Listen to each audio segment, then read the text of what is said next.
In this video, it's time for our tow hooks to get installed. Stay tuned.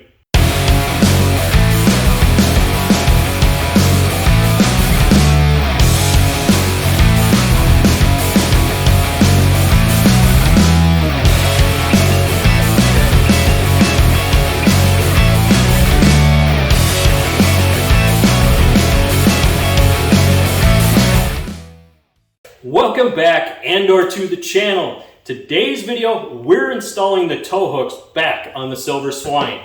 Now, in a previous video, I had said this may be one of the last mods we were going to do, but that's never necessarily the case.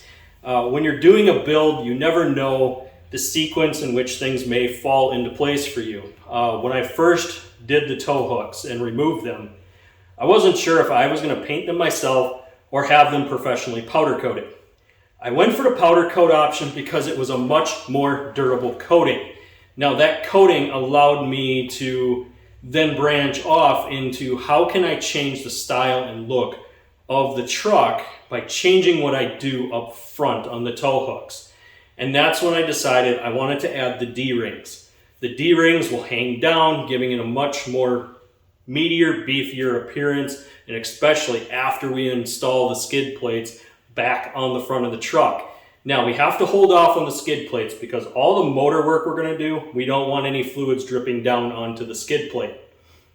So we're going to go and fix everything motor-wise before the front skid plates go back on. But the back one, if I can figure out what's going on with that, the back skid plate will go on, and that will be a separate install. But today we wanted to get after these tow hooks. There's something that doesn't involve anything being attached to the paint, and I have to hold off on the paint because we're still waiting for a buff job and a ceramic coating. I have talked about this now in a previous video that we're looking at doing a ceramic coating on this truck, and it is one of the newer ceramic coatings that are out on the market right now. So what we're trying to do is get everything ready for that ceramic coating, because you cannot put a ceramic coating on a paint that has not had paint correction, because all that ceramic coating does is bury the scratch and it still shows. So you have to level your paint, make sure you don't have any nasty scratches or gouges. If you do, you have to touch those up, add clear coat touch up or paint touch up depending on the severity.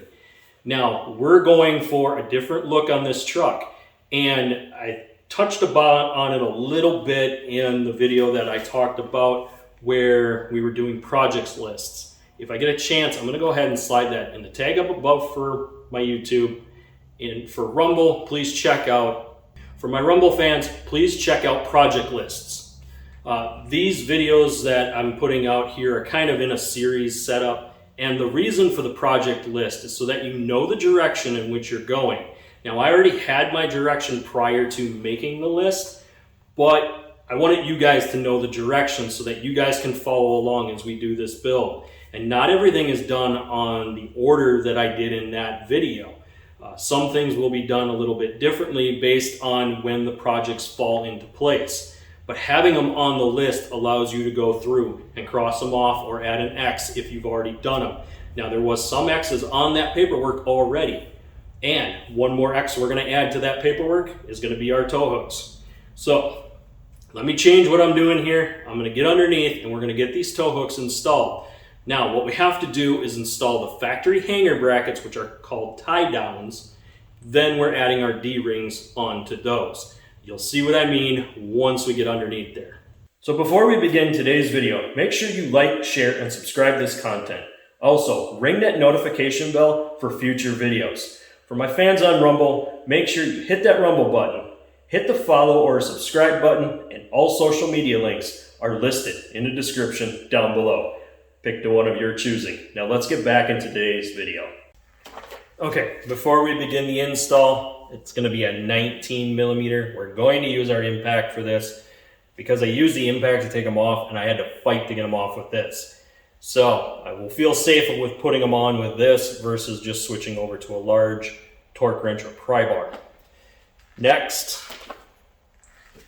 we're obviously going to be installing our ring. Now these are brand new, powder coated, so fresh We don't have to worry about anything with that. Next is our tow hook itself. These are considered a D-ring style tow hook. We got the ones that have the snap rings in them.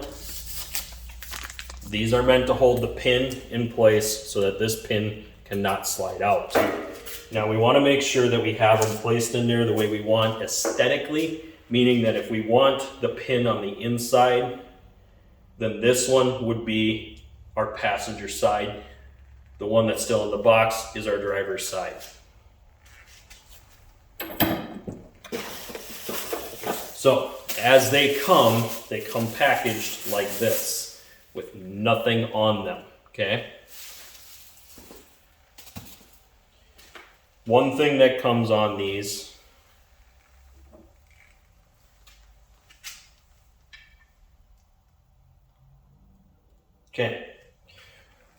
most D-rings. Now, I don't use a lot of these. I have used some of them in trucking, and most of them are just stamped the same. So obviously this is a full stamp.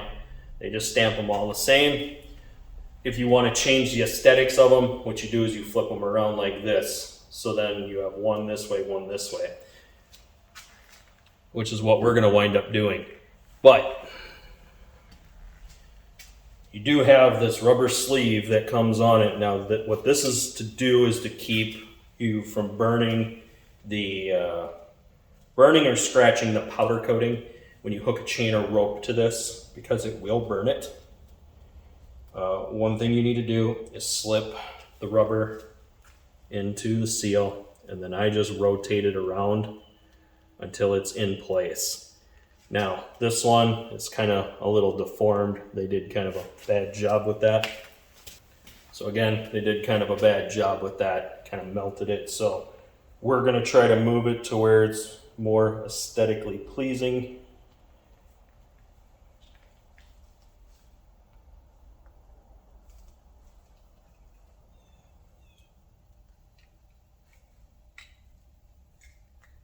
Okay, and we're going to slide this down so that it's on there tight.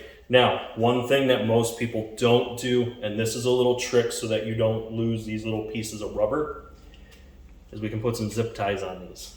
They're a bit overkill, but they will work for what we're doing. I have some red ones that I had for my Saturn, the red sled. When I was doing the engine work and I put things back together, I used some red zip ties. We're going to go ahead and use the red ones on this one. So, what I usually like to do is run 2 zip ties on it, not just one. And because there is a notch in this, let me feed one up here and I'll show you.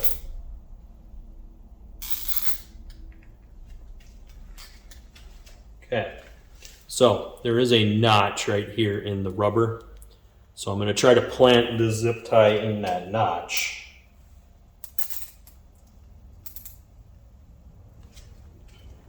Just like so. And what this does is kind of locks this rubber piece in from falling out. And what you want to do is pull out on the zip tie and then lift up, and that will create a click that it'll click it down into place. Once you've done that, you can grab your side cutters, so another important tool to have, and you're just going to snip off the end. And you can cut this really, really close actually, because you're not going to need this. Because you're not going to pull on that zip tie again. If you need to pull on it, you're going to be cutting it. And I do one on each side.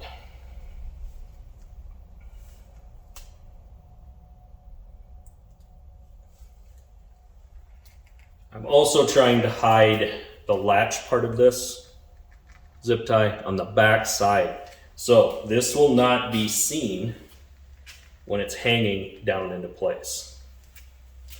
Again, these are all aesthetic things.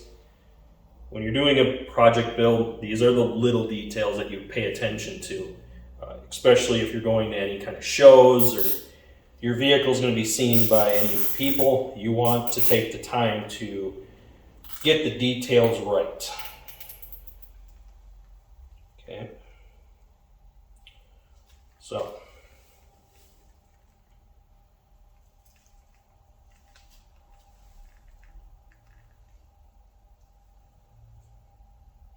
Now the only trick is if you don't get the D-ring rubber placed right when you do it the first time, you're going to wind up cutting your zip ties and doing it all over again.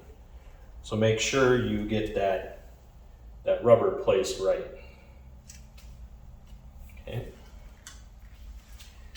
I'm not going to show doing the other D-ring because it's the exact same. The only difference is what are you doing with the ends. On the other one, I'm going to flip it around and do the other side. So the other one, they're going to be on this side of the latch, not this side.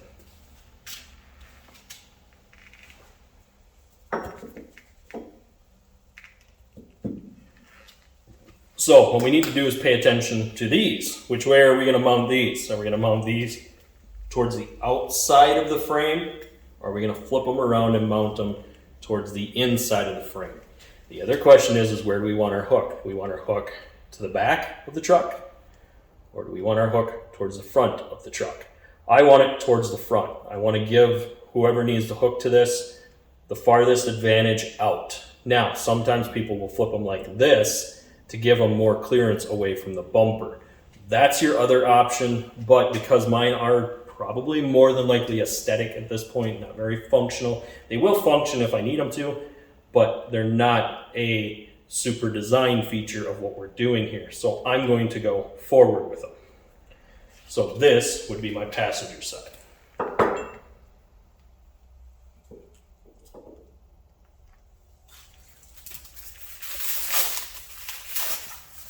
And these are how I got them from Werks. And they did a great job with these. They also did our skid plates and our spare tire. Now, these are powder coated very, very well. This will now be my driver's side.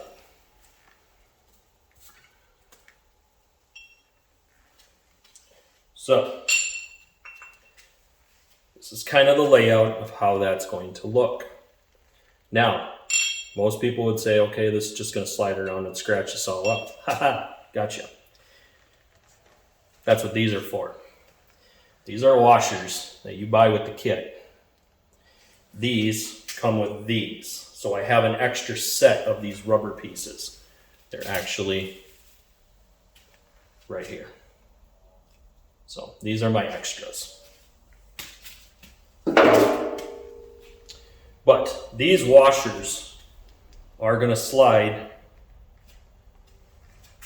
in between here, like so, to take up the space inside this. So I'm not sliding this hook back and forth and scratching it all up. And I have enough to do 2 tow hooks. So 4 sets here is what I have.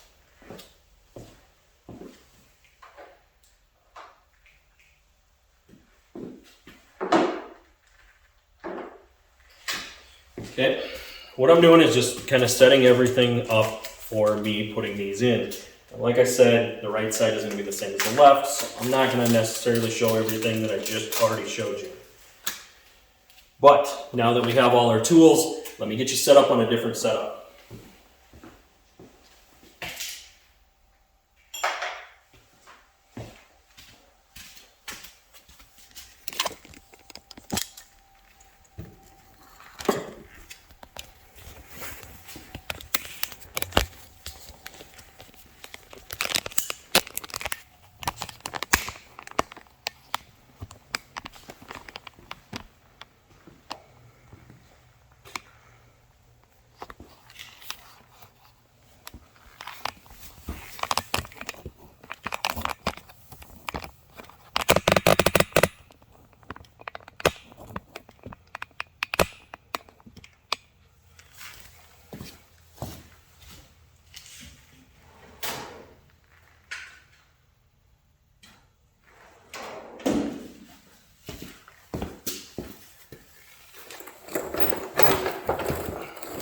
Okay, so if you did any kind of undercoating or powder coating, you may have taped off the holes where everything is. So what you're going to need to do is pick that tape off now, because you're going to want to be able to get at the holes, and the reason you did this was to protect them from getting that undercoating in there. Okay, so we have now removed that. Next, we need our new bolts. We're going to go with new ones because we want to make sure that they're strong enough to hold if we need to tow. These are grade 8 bolts, and they are metrics. So, like I said, I want the hook out.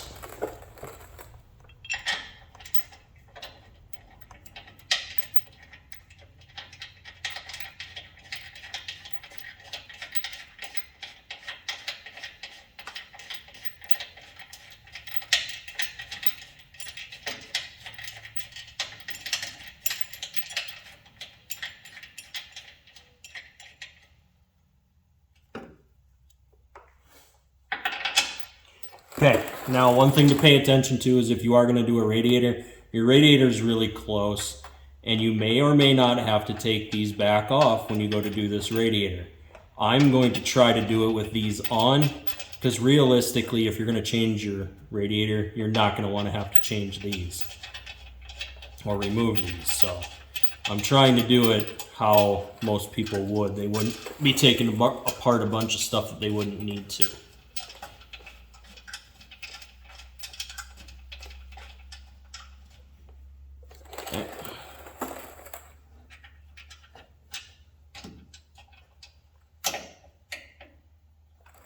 Okay, there's a little bit of play in the bolts here, so I'm trying to line it up so that they're about as close to where I want them as possible before I go cranking these down. Okay.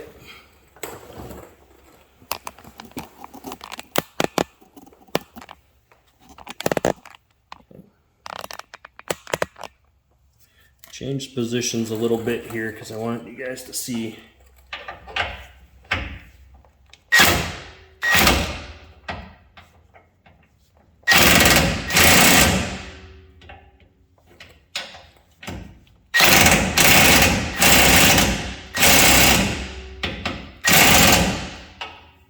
Okay, so those are pretty tight. Now, if I feel like I need to go more, I could tap it a little bit more. I don't want to get too carried away.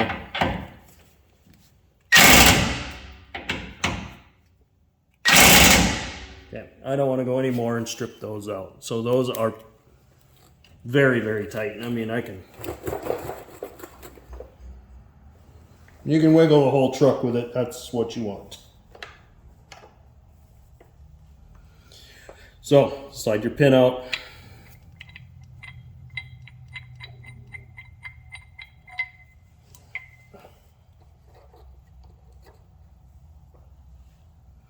I'm going to put one set in my mouth, the other in my hand.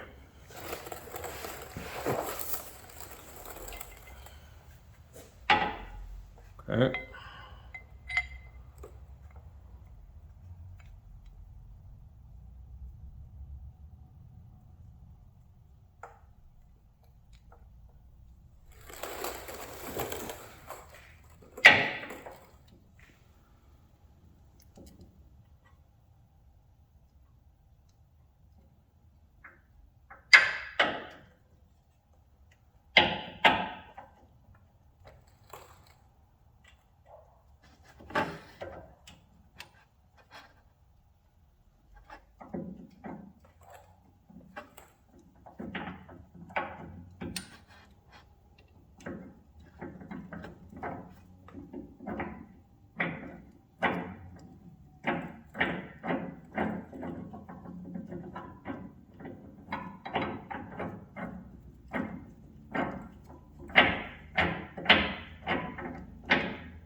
Okay, so what I do is I'm going to turn this down by hand. I'm I'm not going to put a wrench in here.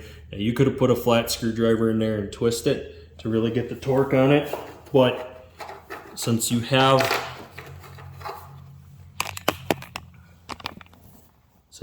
this pin, you don't really need to do that, and it's kind of overkill. So what I need to do is slide the pin on to lock this into place. And I will show you how I place that pin. Okay, so I put my pins in like this because this first notch is enough to hold it tight. You're not going to have issues with this coming off. Plus I put the pin on this way. That way if anything hits the front of this, it's just going to push this pin further on instead of off. If I go all the way down to here, if this pin does rotate, it could come up and hit up against this stuff up here. So leaving it like that is probably going to be our best approach. So now you can kind of see the look of what we're going for here with the hook hanging. Imagine something being right there, covering that up. Obviously you get the gist of what's going on. I'm going to go ahead, get this other side done, and I want to show you the overall look once it's done. Okay, now that both tow hooks are on, this thing looks awesome.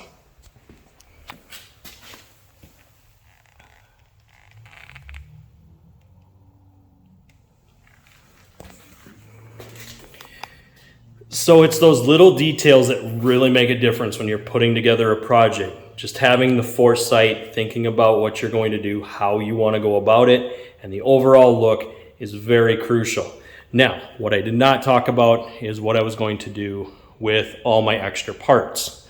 What I'm going to do is put those in a box. Those parts are then going to get stored until either A, I choose to reverse these hooks and put the factory tow hook that was only on the passenger side back on the truck with the bolts, or if I'm just going to leave it the way it is and I'll have it for future if I would ever need it. Most of the time you will not. That's the reason you go with a setup like this, so that you don't have to switch back and forth. But I'd like to say thank you for watching. Please hit that like button, hit the rumble button, smash that subscribe button. Check out any of the socials listed in the description down below, and I'll see you on the next one.